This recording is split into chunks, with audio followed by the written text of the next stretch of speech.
हम बिना शर्त रिहाई, हम वहां के बांध बांधने,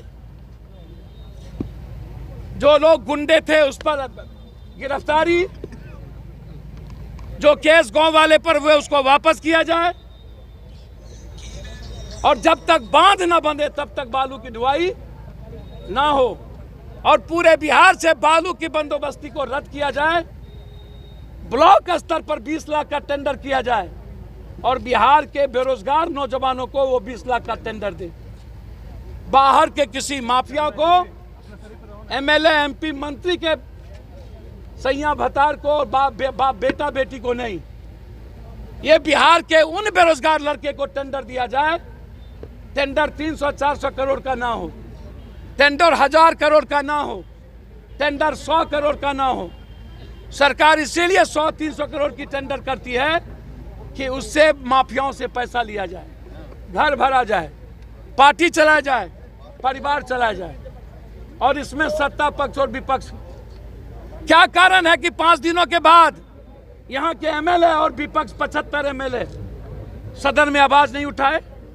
माले के लोग चुप हो गए। इससे बड़ी घटना क्या थी?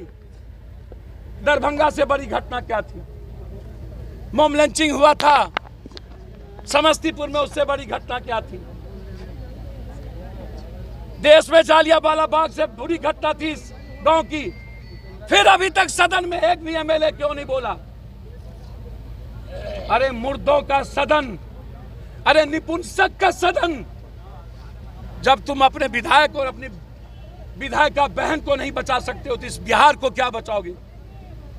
अरे विपक्ष के मोग नेता लोग, जब तुम अपने विधायकों को नहीं बचा सकते हो तो किसको बचाओगे?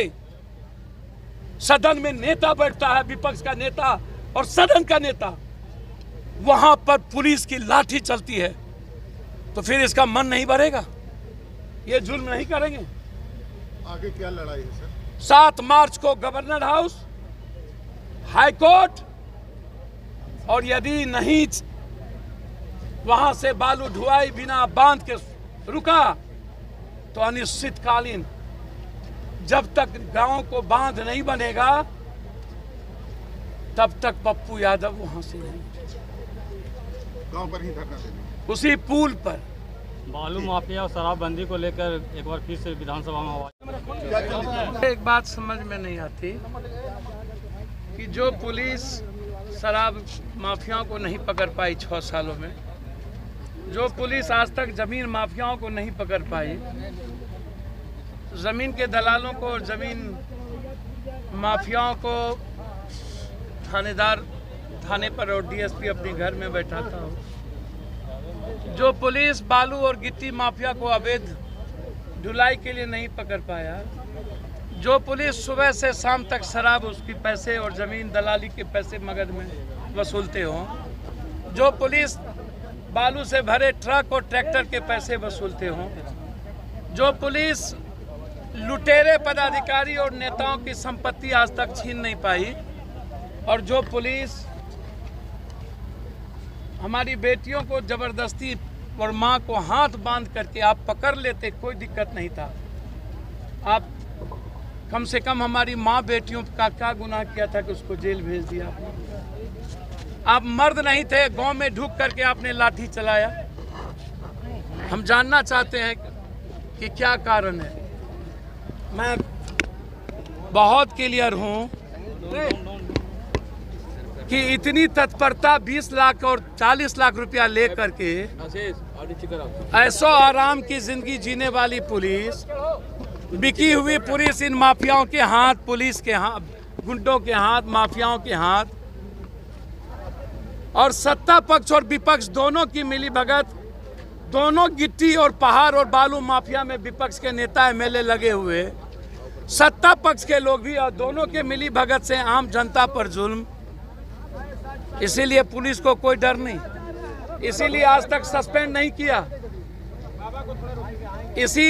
इसीलिए आज तक यहाँ के पदाधिकारी ट्रांसफर नहीं हुए। तो आपको क्या लगता है कि मैं छोड़ दूंगा?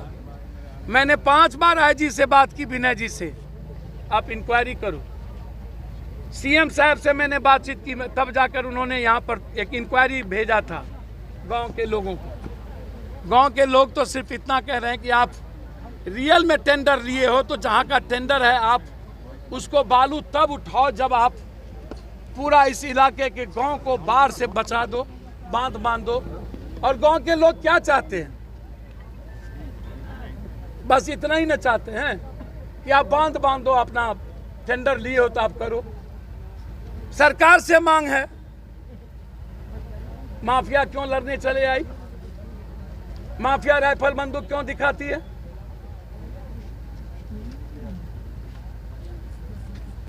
सरकार शासन प्रशासन प्रोटेक्ट करती है। कौन उठाया, कब उठाया?